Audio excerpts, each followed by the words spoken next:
how many of you guys have been feeling intense energies recently and really kind of feeling like you're a little bit more aggressive, assertive, angry.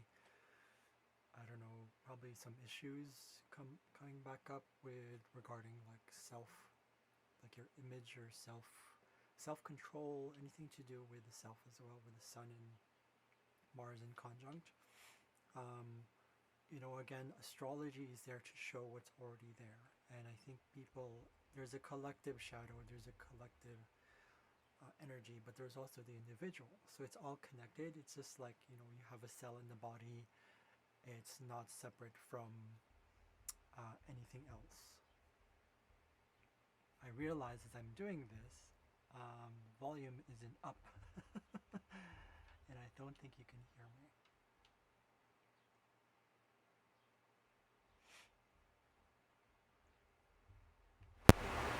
All right, so hello. So okay, as I was saying earlier, I don't know if you guys are feeling this whole energy with anger, probably resentment. Definitely a lot of things with anger, hidden angers, inner anger, whatever it is, assertiveness as well, feeling like you need to push things, feeling like you need to assert yourself a little bit more. People probably feeling a bit more, there's a bit of initiative as well, feeling like they need to be active. It's one of the things about Mars energy. And before we continue, keep in mind, remember that astrology is a tool guided to that's already mapped out, it's already things that already is, and the energies that are already there. I highly recommend it. Please don't rely on astrology as though it's first going to be there to say it's going to tell me my future. It's my fortune telling, meaning a sort of a codependency or dependency towards it. And one of the things I've been realizing too is because of this energy, it's a good thing too, because it's helped me to realize like, oh, I have all these energies inside that need to come out, and it's okay, while still being present and aware of what the body's going through, what the senses are going through, even the emotions themselves, what you're going through, but really and bringing your attention to them with an appreciation, a certain feeling, an energy of kindness and respect and honoring, and also just being there, holding space for that energy. One of the things I realized, or several things that I realized, was one of them is the fact that I've always been drawn to strange, weird phenomenons. Like, this is why I got into science, and I mean, I'm not into science, but like scientific things, but specifically related to the esoteric things, astrology, those things as well. One of the things I realize is that as I go through the stuff that I have, and I don't know if you've ever seen my older videos, but I did show that in my third house, that's where it's showing me how my learning process is, my adaptation or adaptiveness or adaptability to things that probably change, but things that are just around me, things that come to me, or things that I actually experience through the mind, through conceptualization, through all these things that is very much three-dimensional. One of those things is not only astrology and all these things, but mimicry. So I embraced this when I was younger, or back in like mid-high school. I realized I was like, I sense something. I tend to copy what people do, and I tend to do this. But then I realized, I was like, well, everybody does that. Nothing is really like, the only source of pure creativity is source and heaven and whatever you want to call it, universe, God, whatever you want to call it. Doesn't matter. Creativity is not so much about creating something because it's unique or different. That's an egoic thing. Creativity means that it is the process or the the ability, the potential itself. Potential comes from the word potus, I believe, in Latin or something like that. It's something to do with ability or potential or the possibility, and also connects to power. So power in itself, and that's what it is, it's potential, right? So everything is actually, if you look at it from a biological perspective, one cell starts off as one cell, but I mean, is that really the beginning anyways? No, it's not. The point is, when one cell begins, what happens? It mimics itself. It makes a copy of itself. It has 2, and it has 4, and then it has 8, and then all those things multiplies. So every single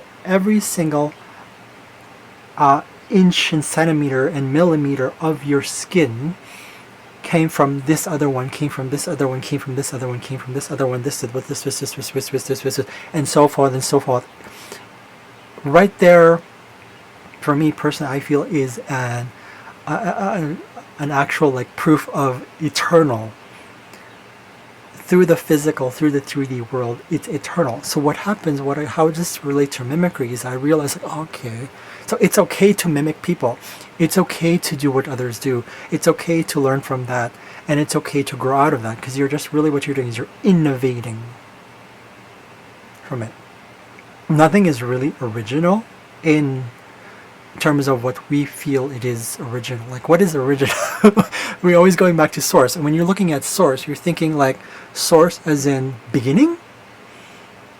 But the question is, the thing is, there is no beginning, no end. This is why even in Christianity, in religions, it says that I am the Alpha and the Omega. What that really means is, it's not about beginning or end. It's consciousness itself, or the universe, and trying to make itself conscious into this world. Those are putting it into words. We don't really understand what's going on, and that's okay. The best we can do is to mimic, and that's one of the things I realized was like, oh, okay, I do this all the time. Because when there's mimicry, everything just flows. I'll show you my charts actually where it is. So the things I've discovered with where I am, and things are just kind of coming together. And here is one of my charts. I believe this is the one with, let me double check here. Okay. So all my Liliths.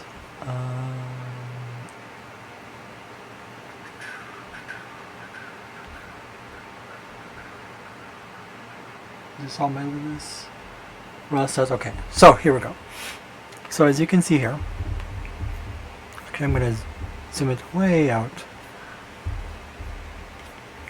You can already see here. So I got Lilith, actually, technically I would consider it conjunct my sun, but it's fine. It's there, it's in the 4th house.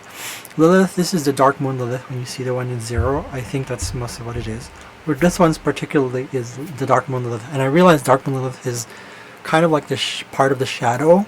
It's a shadow process, or actually maybe the shadow itself, because it's more personal. It's more of the moon. It's a dark side. It's the moon.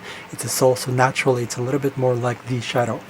Whereas with Pluto is the shadow reminder, or rather the revealer of the shadow.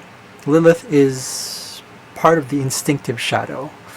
It's kind of weird. And then there's other ones too. Saturn is also the shadow, because it's shadow. It talks about fears and decisions we make on a more physical level. And then there's also, like if you look at any opposition, we'll work on that's for another time. So shadow work is another time. Wait for it for another bit. I'm gonna post one about it. But anyways, so I have Lilith here. Lilith is like very, like, fuck it all. Like, I don't care. It's like, I don't want to be confined into the role that I'm in. It's like, she's this list, Dark Moon Lilith is the shadow in terms of like what fears you're going through. She's the one that's processing there, because apparently there's the, okay, don't take my word for this, but apparently, so you have the asteroid Lilith, which is the starting point. She's the one she's the surface of Lilith. She's the kind of like what Lilith represents as, I'm getting tired of this, I need to make a decision. So I'm going to go See ya. Bye-bye. Bye, Adam. I'm not going to go with what you want because it doesn't, it is egoic, naturally, because that's the process, but it's a form of, the reason why the ego exists is in the first place is because, when we talked about the moon is related to the id, specifically with Lilith is like the id, it's sort of the subconscious, because it's more carnal, it's more subconscious, more like, it's down here to the body. But Lilith is telling us to honor those things, because if we don't honor those things, otherwise we just suppress them, it becomes monstrous. It becomes like this, against monster in the closet, right? So it's like the shadows. It's the shadow. It's like you don't want this. You don't want to suppress things. This is part of what. If you feel like there's a sort of like, process that you're going through. That is like, this is why some of us need to go through that pain. We need to go through the when we're told this is this way, this is this way, but it actually has to be revealed. It's not coming out healthy. In other words, the ego is not there to be. It started off as a healthy ego because out of curiosity, just trying things very much on an instinctive level, and trying things, putting things on your mouth, and learning from those things. But because of fear, right? It's told us to go, okay, well, it's like you can't do that anymore, because the fear of a previous generation has told the next generation to go like, well, you can't do that because that's my fear, it should be your fear as well. But the other person, the younger person, the child, doesn't understand that. And at the same time, why should it? Because when I say understand, I mean it shouldn't really just go into it shouldn't really just accept what the older person is just saying.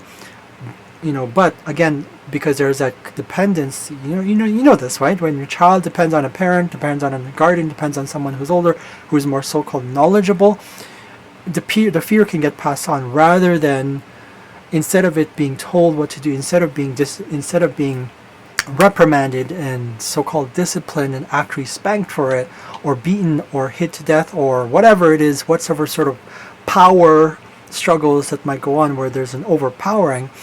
There needs to be a healthier way of releasing that and having the ego express itself, so that it is a healthier ego through this process of, okay, just to let you know, if that happens, you are there to learn. You can do that by telling them, or be there for them and realize it's like, okay, because you need to hold space for fear, otherwise it's gonna go either way. If you haven't realized this, you will realize it. And that's, it's scary, but that's part of having, it's part of nature. We have defense mechanism, we have defenses in place so that we actually learn from them. But we need to learn how to release those fears by actually re-embracing what it means to have such things as, like this in this example, what it means to be rebellious in the first place, what it means to defend, what it means to be lustful, what it means to have sex, what it means to be dark, what it means to sin, what it means to all those things, but at a very, very grounded level, instead of just overthinking. Because what happens when we're overthinking things, and I learned this earlier before, and this is the strong energy right now that's going through it, and I need to express this because it's really exciting. It's fun, and I don't feel the pressure right now, so it's a good thing. So that's a good thing. And is that when trauma is experienced, or something shocking, or something that's unfavorable, or something that's like, it gets lodged into the body, and we don't really release it physically. You see other animals do this, right? Birds flap their wings because they're trying to release the traumatic energy and going, right? But we're not used to doing this, so it gets lodged in, it gets buried in, and as we grow older, it becomes part of that molding process. So this is what happens, right? You get molded, and all of a sudden there's a trauma, it gets locked. It's almost like you're trying, like just like with the brain, you look at it physiologically speaking, how the top of the head, the skull, babies have it, it's open up here. It's actually open, which is kind of very interesting. But anyways, it's open, so that means that it's actually starts to close in. So as we get older, things start to become more solidified. That's so Saturn. That's representation through Saturn, right? It's like maybe representation, but also not really representation, but also Saturn energy as well. I mean, I personally believe that the planets, every planet, everything, every single thing has consciousness. So therefore, there's something about the consciousness of the planets that's really affecting us. Fuck all what there's no proof behind that. There's a reason why it exists. Otherwise, why would it exist in the first place? It's like questioning, why do you exist as a gay person? And like, there's no proof that you're supposed to be right, that you're actually this person, or that you're trans or whatever. There's no proof in that. Well, why does this exist? You're saying that it's, see, exactly. It's fear-based. Fear-based. So that's the process of being human, though. You have to learn through fear. And fear has a way of turning things around. We have to embrace that and say, what are we afraid of? So that we have to face it. And I still have those things. I still have those things. But now it's more like it's coming together, and it's a little bit slow. The learning process is slow. As you can see, Saturn is right here in my 3rd house. It is a slow process. The growing process is very slow. We got super galactic center actually right there. So I'm guided all the time. And now I need to embrace it a little bit more. But the process is slow because Saturn is there and saying, okay, you have to take it one step at a time. That's okay. Go with your body and matter. And, Saturn rules matter, right? So tying this back into Lilith right here, I realized that it's like I have to embrace this even more now than ever. I don't see any aspects to Lilith right now, but actually there's other charts that I wanted to show you. But before we go into that, there's also Lilith right here. So here is a realization of Lilith. This is Lilith the asteroid. So Lilith the asteroid is, of course, the mask or the layered first surface of what do you call this? Of our Lilith side, our darkness, our inner core, our carnal moon, as I want to call it. It's this darker side of the moon. It's the darker side of your instincts, your needs, your basic needs. If it's not fulfilled, it's gonna bite. It's gonna fucking poison you and intoxicate you, whatever it is, overpower you. This is the Scorpio thing. And I've had to learn that actually. One of the hard ways is really my reputation got affected in the public because it is opposite of my Chiron. So those things, what it's saying here is that I have to learn how to balance those and learn from those experiences of this loss of. It affects my senses actually. It's right here. This is Taurus, and Chiron and Taurus right here. All right, but also losing of things, and also losing of the things, meaning like maybe not necessarily possessions, but also because Taurus is possessions, but also loss of or wounding and losing of. Again, the reputation and how people see me, but then I realized, okay, we'll work with that and say, well, people might change their view of you, although it doesn't really matter that people view you, because that there's that stubbornness aspect of Taurus and saying, okay, well, that's fine. They can see me the way I am, and we're going to work on it myself. It's kind of Taurus it rules the 2nd house, which is self-worth. So it's a process on your own. It's part of the first 3 quadrants, the 1st, 2nd, 3rd house, right here, 1, 2, 3. And actually, it's a self-processing sort of learning process. When you're these are your youngest years of your life, but at the same time, it's also something we go through again to kind of go back to the childlikeness and say, okay, well, fuck it. Not out of anger, but really out of or anything poisoning and toxic. Anger has a role too, right? So anyways, with Taurus there, it's symbolizing that, but balancing that with this wonderful Mercury, Lilith, Uranus conjunct. But there's also another planet here. I'll show you later. It's actually Horus is right there as well. You can't see it right here, but it's because it's not in this chart. I'll try to show you. Just for the fun of it, I'm going to show you in one other chart. I think it's in this chart. Let's go back to that chart. Which one is that? I can't see it, so I'll have to go deep into this. Okay, for B. Okay, got it.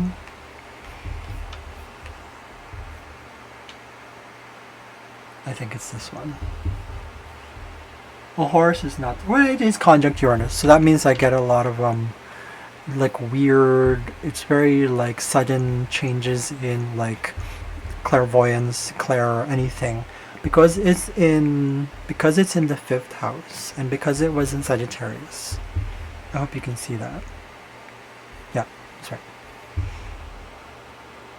Because it's in Sagittarius, a lot of intuitiveness, a lot of heightened inspirations, like with, it's very Jupiter ruled, right? All that stuff. So anyways, the point is not about that. The point is like I'm connecting astrology with all this stuff. So so Horus right there. But also angel, I get guidance through inspiration, through clairvoyance and clair. Mainly for me, it is actually what is it? Because we're talking about matter here, we're talking about the third house. It's the mind, but also because it's Virgo, because it's Mercury rule Jupiter, so therefore, but then also Libra, so you got okay, yeah. So here I get mostly, I would say the guidance is through, well, actually it's not through Sagittarius, no, it's through Scorpio, so it's Pluto. Okay, so this clairvoyance that I get is more physical, it's more instinctive. This is why I have sensitive, like I get senses from, I don't know what it's called, clair something. It was something with the body, something with this one. This explains the whole thing. Why it's like, okay, I have to trust my senses. I have to trust this. It's a physical thing, right? So, and this is why I love the cold showers, because it's like, it's heightened. Now I can, okay, I can sense guidance. I can sense, so it's like, when I get goosebumps, it's like, right now I'm getting goosebumps. I can feel it. See that? I don't know if you can see it, but it's like right there. It's like coming out. It's not just because of the cold weather. Really, it's not. But because of the cold, but it is at the same time. Cold helps us to kind of counteract the heat that's coming through. When I say heat, I mean like literally like on a physical, literal level, the warmth that comes through from guidance. You know, when you have this embrace, this is guidance. So I'm getting this through the body specifically. I may not hear it sometimes in my dreams, in my subconscious, the dreams, which is 12th house stuff. That's, I get it through there. But when I'm awake in a different, I think it's the beta state, this is beta, I get that. I get it differently. I get it through the body. So this explains that. So, yay. Sorry, it's a wonderful thing. So I'm getting guidance. But also because angel was conjunct Horus, and it's funny because they didn't put conjunction here. Which is totally, that's because it's Mars. Okay, got it. So the Horus angel conjunction is definitely getting those guidance. And what has been telling me is that, when I honor my Plutonian side, but you see how there's also Artemis here? Artemis is like, apparently has to do a lot with being picky with connections, like relationships or partners. Very picky, because it's like more of the instinctive basis. It's like Artemis is like Diana or the moon. In astrology, it's used a little bit differently, and I'm going to cheat her. Sexuality, okay, embracing my sexuality, physical health, active, okay, got it. Guarding my virginity and who I give it to, which it's so surprising. Every time I look into astrology, every time I look into something new, there's always something beautiful that comes through. Wonderful. And I also have, before I go into that one, so embracing my inner Neptune, I mean my Plutonian side, because if you look at this one, we have a North Node in Leo. And what rules Leo? The Sun. So I have to tie back into what interests me. Right? We looked into the other chart as before. You can't really see it, but I'm going to take a look at this one before I open it. There's a bunch of things there. I want to show you that other chart. Imhotep. So Imhotep was apparently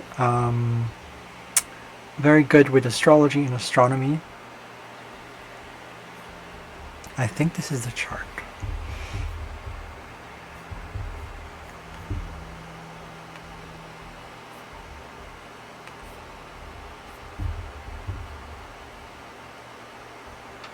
Is this the one? I think so. I'm not sure. Okay, this is different. So I wanted to show it to you. Oh, here we go. Okay. Alright, so you can see right here, Imhotep, right there, conjunct, right smack between Pluto and Sun, right? And then you also have, I drew up different charts because there's a limit of how many planets and how many asteroids and all that stuff fit into one, chart you can get through astro.com. That's totally fine. So you got the invisible like Lilith right here, and I also have the fixed star Izar right there, Izar or whatever, and Imhotep right here. And I also have Arcturus right here as a fixed star, and I also have Nekkar, and I also have Spica or Spica, whatever. So all those are guidance from planets about being guided towards being real with what I, first of all, on this side in the third house, it's the Nekkar, Spica, Arcturus right here with Imhotep, Pluto, and actually there's also another Lilith here, and the Sun. So right here I got this big huge combination. It's a stellium. Okay, 3 or more planets, right? 3 or more planets conjunct together, it's a stellium. So I have this like energy of like intensity, not only intensity but like understanding that it's like, oh, I'm not only being guided, but I have this ability to, this is why I'm doing this is why I'm in astrology, this is why I'm actually into this is why I'm into science, this is why I need to embrace all this stuff, because it ties in with my North Node, and I'm honoring that. It's a beautiful thing, even if it means like, like whatever, like people who don't agree or people who just kind of, if it triggers you, that means you have to work on your shadow. You have to work on that shit. I get triggered too with other things too. So, but more in the shadow for next time. Anyway, so yeah, so Imhotep is right here. So it's wonderful. I'm getting all these signs, and Izar on this other side, by the way, in the 4th house, because the Sun is in the 4th house here. It's something to do with my role in the family, because it's actually tied into Nadir. It's conjunct Nadir, and Izar is definitely conjunct to Nadir. I believe Izar will also be conjunct to Lilith as well. Let me take a look at this other. What is this one?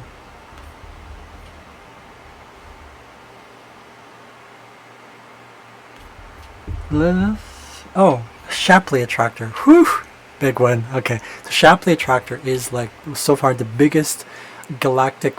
I think it's a galactic body that is. It's when we got guidance from that. It is serving humanity in the biggest way possible. Like, and it's weird because it's like, it's conjunct Lilith, and it's like, okay, but it's like the dark moon Lilith, so like, okay, shadow work. So it makes perfect sense. Fucking A. So love that. But in any case, so here's the here's one of the charts.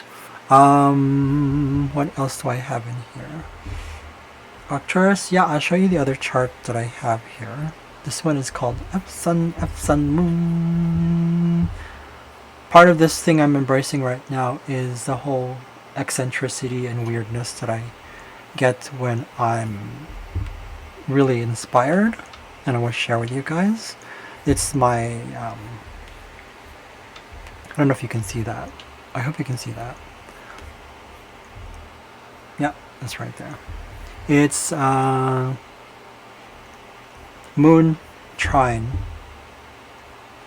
all this stuff right here, all this good stuff right here, right, including Izar, all the way to Izar, and all the way to, well, I would say Lilith is a different part here, but Izar apparently was a planet where they came under rule under the Draconians, and people who know about your past lives and alien species and all that stuff, and how we're all connected galactically and really universally. We're all connected. Duh. Is that we're kind of like conscripted. It's almost like they were forced into. I feel like that's the thing I'm getting with this one, because I feel like the Tsar or Izarians were part of the Draconian Empire, but not necessarily Draconians themselves. But again, this is not about the species. This is about the fact that most Draconians apparently were very like self-serving, right? So the Izars kind of came control. So that explains why I have Izar there. it means that I would probably have been under this role of, kind of like being, I feel like being enslaved. And this is why I would say Lilith is also trying that, is also conjunct that one. Let me look back into, okay, 4 degrees Lilith in Scorpio, but that one's, okay, well, it is a conjunct, it's a conjunction. To me, it's a conjunction. Okay, so it is our sun all the way to as far as, so the sun, the sun is kind of like here, the central point, not only because it's the sun, but but because it's like 8 degrees is kind of like powerful enough for me. When it's a conjunction, I kind of use that as a mean, kind of like a midpoint. That the orb, I'm talking about the orb. For those who don't know what orb is, it's a difference between 2 planets, and the shorter the orb, I mean the lower the number. If it's a 0 orb, that means it's a perfect conjunction, depending on the minutes too. So with Izar conjunct the sun, but also Lilith conjunct Izar, and therefore the sun, it shows that it's like, okay, I've been kind of like processing this. Individuality was important to me growing up, and still is. It still is. I need to honor that. I need to honor that whole, like, how I feel secure, and how I, because I feel like I get this a lot. Where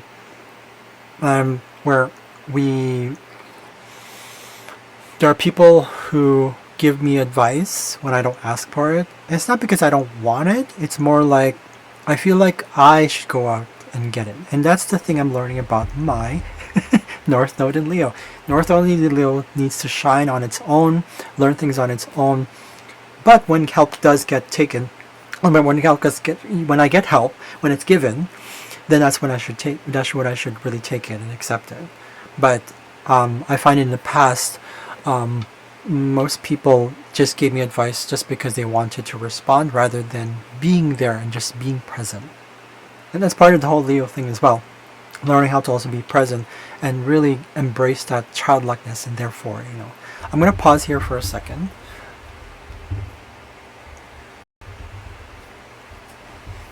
Alright, so what was I going through here? Yeah, so part of that whole learning process of being more towards yourself, and not selfish, because it ties in with the South Node. You never forget the South Node. You never forget your past. You have to learn from it, and learning to be part of the collective, but being a unique part of it. That's the general gist of Leo North Node. But being more childlike and really present. Being children are present. Specifically, the younger they are, the less the ego effect sort of thing. They're really present and really enjoying that. So, and when I'm present and I'm actually embracing all this stuff that's more natural, a bit more, high intuition, guidance, and all that stuff, even instinct as well, without going into, just appreciating that what I want has nothing to do with I want. It's not about greed. It's about that childlike stuff. Like, well, I want this one. Okay, this one. I'll go for it. Right? And being a leader in itself through that shining of just being yourself. There's a reason we're drawn to children, we're drawn to the sun. It's because it's childlike. We're drawn to children because it's like they're beautiful. It's a beautiful thing to be embracing your own childlikeness and bringing your own child inside. That whole, it just, this is why one of my favorite movies is Under the Tuscan Sun. It's like, never lose your childish innocence. It's the most important thing. Right? I've always been drawn to that. So this is why now it's like, okay, making sense now. So much more. And I also devote myself to it now. I realize that I need to, not only need to, but I want to. Because I'm like, oh, this is the path that I'm embracing now. And also being courageous and being intuitive, and like just trusting in like that I'm guided all the time. I have Vesta conjunct North Node. I'm not going to show it right now. So I've always been like given those kind of things that I didn't, want to before. I think there's something to do with Procyon right here. I'm not really sure, but there is a square there. But there's a grand T-square with Andromeda right here in the north, which is actually, Andromeda is actually, they're angelic beings. So, but that's conjunct. That's actually, I hear footsteps. I hear, Andromeda is actually conjunct not only my MC, my midheaven, but also conjunct my Pallas Athena Yeah, my Palisades. So that means it's like, but it's in retrograde. So there's a lot of doubt with guidance that I'm getting specifically through the public. And this is why I need to pay attention. It's like, okay, so I do get guidance from it, right? And actually, funny thing is that even though it is conjunct, I'm actually going to look back into, yeah, it is 27 degrees. I see it here. So it's square. It's square. Procyon is actually conjunct Ceres, which has a lot to do with how I used to specifically before ignore the, kind of put it on the side and kind of just like brush it off and say, oh, I don't want people's advice. I don't want I don't want to shine, because Procyon has something to do with like they're the sun. There's something to do with they can see the sun directly. That means, to me, that feels like a lot of like embracing your own inner child, and I've had to reject that when I was younger, especially, and it became a sort of subconscious process and because it's subconscious, it's also shadow stuff. It's also karmic. It's conjunct. Procyon is conjunct my Ceres, so I didn't really get the guidance that I would get from others, even though it felt kind of like, because it's Cancer, right? Procyon and Ceres were in Cancer in the 12th house. It was hidden, but not was what that means. When I say hidden, it means that it was something I rejected, something that I, again, shoved under like the mattress, whatever it is. I swept under the rug and just like didn't embrace it, because it was like I was actually getting this nurturing thing from, but also at the same time being mindful and watchful of what kind of guidance I'm getting, right? And that's where it is, the challenges that I've had to go through. You have a T-square here. You have the Ceres right here actually conjunct Procyon, and you got Pallas Athena conjunct Andromeda, and my North Node, so I mean my midheaven descended here. So it's hidden, and I feel like with Procyon and Ceres there, I feel like, because Ceres has a lot to do with apparently epigenetics, where it's like environmental factors, so the physical things, material world does affect genetics and how I change about. So the guidance I'm getting from Procyon, this race, I forgot what they're called, they're reminding us to embrace that it's okay. It's okay to look right into the sun. You will not be blinded. In fact, your ego will be blinded, but not you. Your real self is. So it's interesting. It's like, and that's where the dreams I've been getting is before, at least recently in the past few years, is there's limitations that I believe myself to have in terms of going where heading where I'm going and going where I'm headed, and feeling like I'm trapped and I'm stuck. But I'm not really stuck. It's just saying that it's like I just need to slow down. Which is funny, because the moon rules these two, the fixed star and also Ceres, because it's in Cancer and the moon is right there in Aquarius. Conjunct Genya, I think that this is called Alpha Centauri. I forgot what this fixed star is about. But anyways, so therefore, like, I need to embrace that uniqueness and say, like, and your Aquarius is also ruled by Saturn, so it makes sense that Saturn has to put a limit on the desires that I would have, that probably are being told. Oh, okay, no, don't go there. You don't need to go there. You don't always need to have a solution, a resolution, or a problem that needs solving, or the answer to your question, because you just need to trust the moment. So again, see, there you go. It goes back to being childlike, going back to being present, releasing the outcome, forgetting all that stuff, and just trusting the moment. You're doing everything you can in the present moment, and actually putting your attention and focus into the moment, rather than no, it's out there. So yeah. So anyways, I just wanted to show you so that that Arcturus in Isar was also square to this one. So this T-square you're seeing right here. Boop, bloop, bloop. Okay, it's showing that it's being guided in all directions. It's amazing, because it's like, oh, wonderful.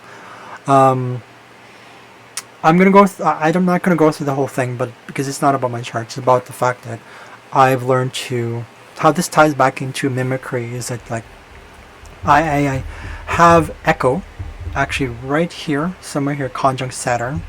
I'm not going to open it up because there's so many charts already open here. I do have Echo there, and then I do have in between the super galactic center. So it's reminding me, it's like, you know what?